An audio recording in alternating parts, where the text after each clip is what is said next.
morning! It's me again, here with the 6th video. I just filmed the 5th one. I'm doing the 6th one right away so I don't have to make you guys wait, like I said. This one is going to be very interesting, actually. It's all about how I got pregnant with my daughter, Manara. So, please watch the last one if you want to see how it leads up to this. It's part 5. So, I'll just recap real quick in case you didn't watch the last one. I wanted a baby. I had no way of having a baby because I didn't have a guy. I didn't know any guys. You know, I never dated like anyone or, you know, got intimate with anyone because I was living with my sister in Trevon and we kind of had our own family going. So I didn't like go out and date. I didn't have anyone to have sex with to have a child, okay? So I'm a woman wanting a baby, but no way to have one without going out and just risking diseases, you know?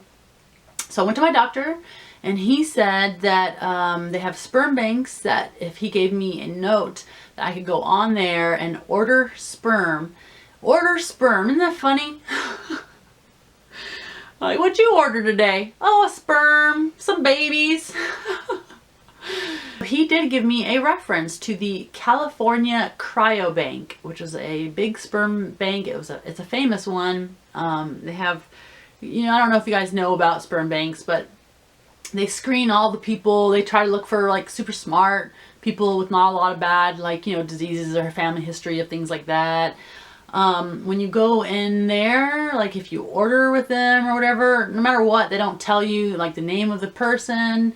They don't tell you any like real information on the person. Like I said, it's just files and files of facts, basically, like, you know, their family history, characteristics and things like that, like their race, their age, what they're going to college for, like their talents, what they're majoring in, that kind of stuff, you know. So you can just look through all these files of guys, and it was kind of weird. My mom was super excited. I honestly didn't really look through hardly any of them. Isn't that weird? Because she was like so into it, man. I remember she was at our house on our computer and she was up like all night long, like every night, going through like tons of files. When I started looking through them, I went to the African American because, you know, like I said, I love black guys and I wanted a little mixed baby like Trevon. I thought they're so cute, and you know, I don't know, any race wouldn't matter, but I just wouldn't have probably went to the white guy section. What is it called? Caucasian or something? But my mom did. She was looking there, I guess, because one day she called me and Amy into the room and she had found a file that struck something in her mind and she wanted to show me. So first let me tell you about this dream I had. Again, if you didn't watch part 5, the last one, I had feelings of having a baby for years, like at least a year to 2 years, maybe like a year and a half. I kept having like dreams and just like feelings of a baby or a soul out there like calling to me. It's like I felt it, right? So one of my dreams was we were all these people in a line, women, and we were about to get pregnant. And in order to get pregnant in the dream, they handed us each our little baby embryo on our hand. I remember like watching all the women with their hands out and someone just walking by and putting their little tiny, it's like the pictures you see, you know, on the internet when the little baby's just like a tiny little clear thing with like big black eyeball things, right? Like a little embryo. And they were placing it on everyone's hand and you were supposed to swallow it and then you'd be pregnant. It's a dream, okay?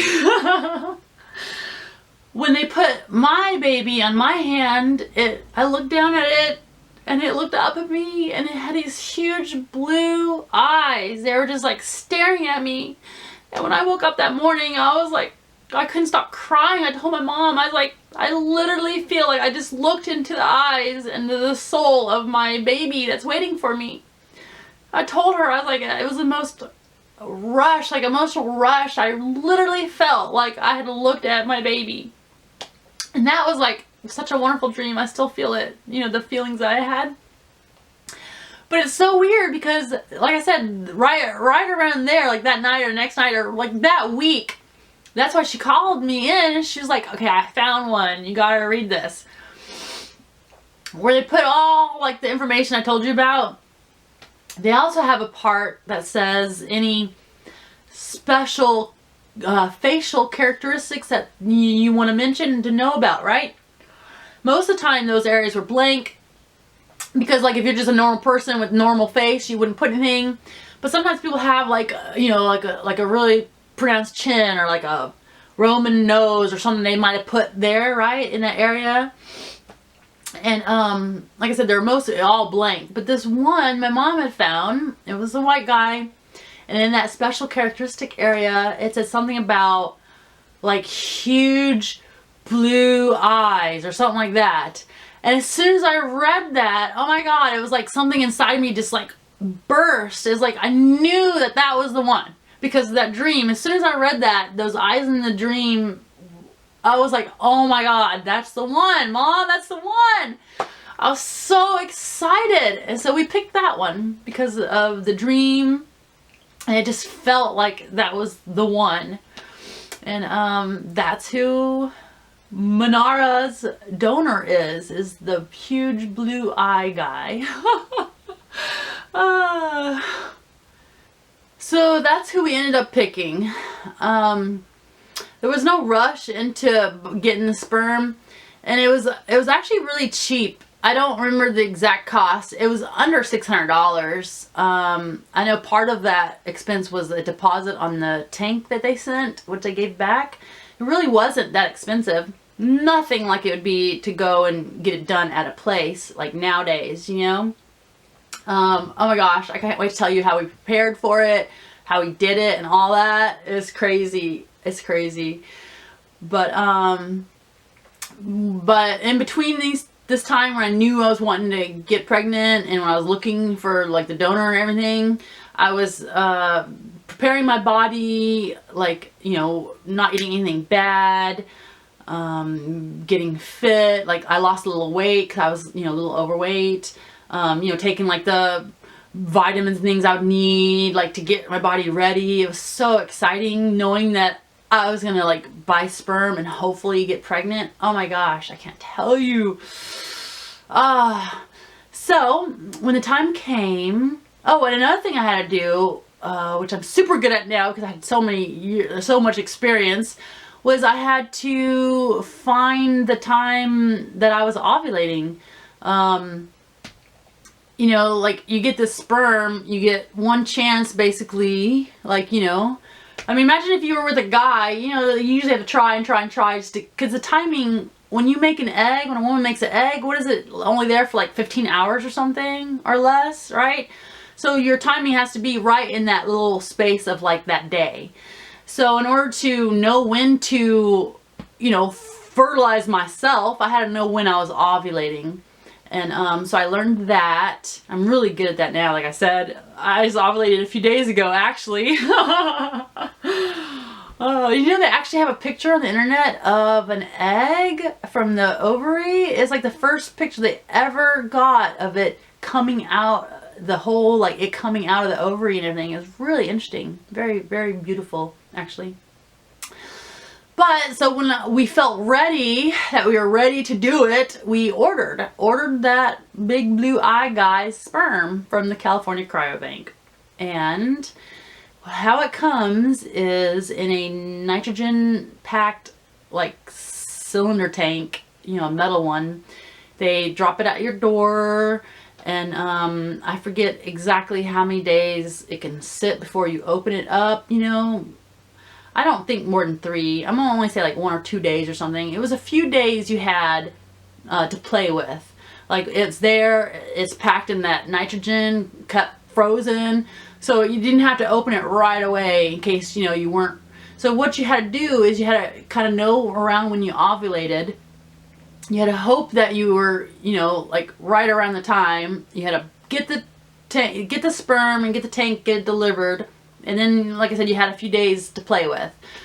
And so we had the tank in our house for, I think, like a day or two maybe. But see, here is a catch.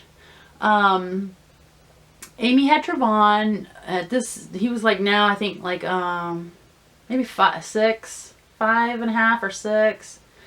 And, like I said, I was wanting a baby for the last few years, and, you know, I was going to have my baby. But out of nowhere, I don't know whose idea it was. I think it was my sister's. She said that she also, of course, anyone in the spirit of having a baby is going to probably want another baby. But she's like, I want another baby too. You know, she wanted to get pregnant again also. Well, she always probably had wanted to get pregnant. But at that point, she's like, you know what? What would happen if we both did this? Because she, what was it? Oh, because we didn't want to have her go all like back to the doctors and get another note, blah, blah, blah, blah, blah, to get sperm again and all that. We thought, why not, since we're already getting it, why not just both of us try, right? Makes sense, you know? So, we got the, like I said, we got the sperm. It was in our house. It sat there for at least a day or so or two. And at that stage, I was still a nanny for that lady and the girl. And I remember, like, I never called in from work or anything, you know, from her. I was pretty responsible at that time. And I remember that morning calling her and saying, yeah, I'm sick. I can't come to work today, because when I woke up, I had those feelings. That feeling. I was ovulating. I told Amy, I walked into her room. I was like, today's the day. I am ovulating. I knew it 100% for sure. And so we got prepared. I called out of work and we got ready to get pregnant. Amy, like I said, had decided to share the sperm with me. It sounded like a good idea until we got into the frozen tank and took the little vial of sperm out. Okay, so what we had to do was we had to get big old leather gloves to handle like the nitrogen and stuff. We had metal tongs, and man, we felt like we were going under operation. We had like all the things that they had suggested that we needed. We had to find a way to like to put the sperm in us and to keep it inside you, right? So I had the great idea. Back then, this was a brand new idea. Like now, this is what I use all the time, and they, you know, it's not like such a new age thing. But back then, they had just came out with the little menstrual cups. I don't know if you've ever heard of those or seen those, but it was a really hard plastic round cup that you'd stick inside, and it would just fit on your, you know, uterus area, right? And just sit there, and it's supposed to like catch your menstrual shit, right? Stuff, I'm sorry. So I told Amy, I said, that'd be perfect to put the sperm in, and then when you put it up there, it would just like hold the sperm against your uterus, right? I mean, that made total sense. So we got like the cups, those cups to put the sperm in. We were totally ready. It was middle of the day. Whew. That vial of sperm was a little tiny vial, and it only had a little bit of stuff in it. It was like nothing. I mean, it was like barely even splittable, okay? I think it comes with 2 like doses, like 2 vials. Because I remember we did it that kind of evening-ish. You know, you had to like put the frozen sperm in like boiling water, not boiling, but like warm water or something, and thaw it. It had instructions, you know, on how to like thaw it and everything.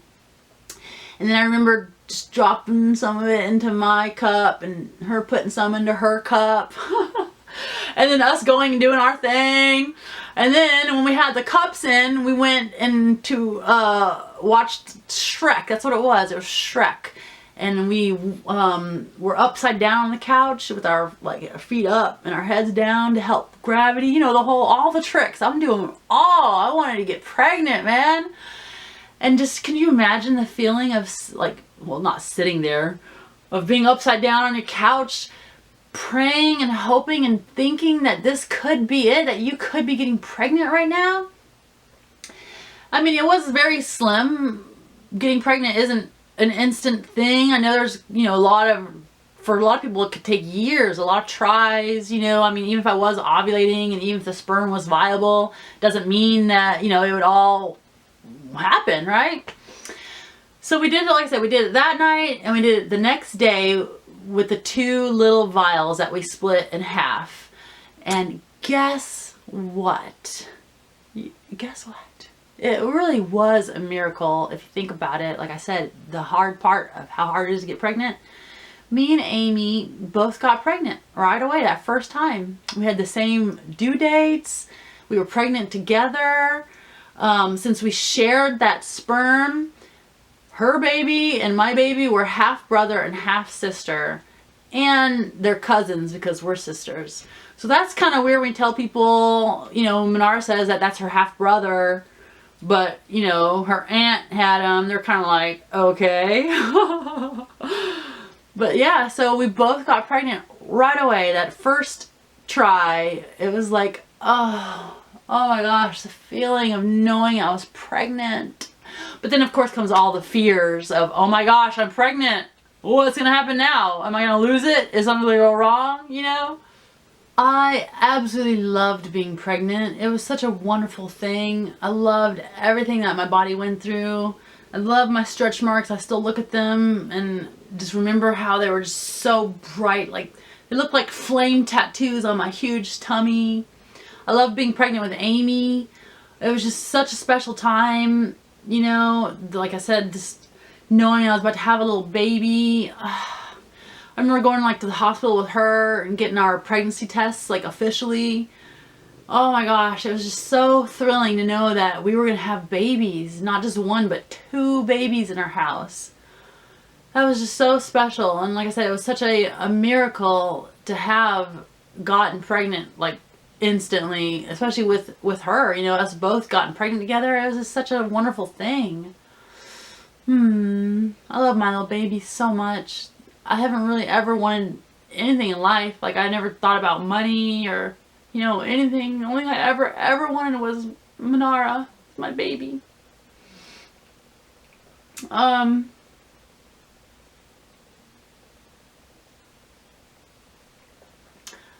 so blessed to have had her and to have her. I'm so blessed knowing that she's hopefully happy and well, and that I put a little precious miracle in this world like her, you know.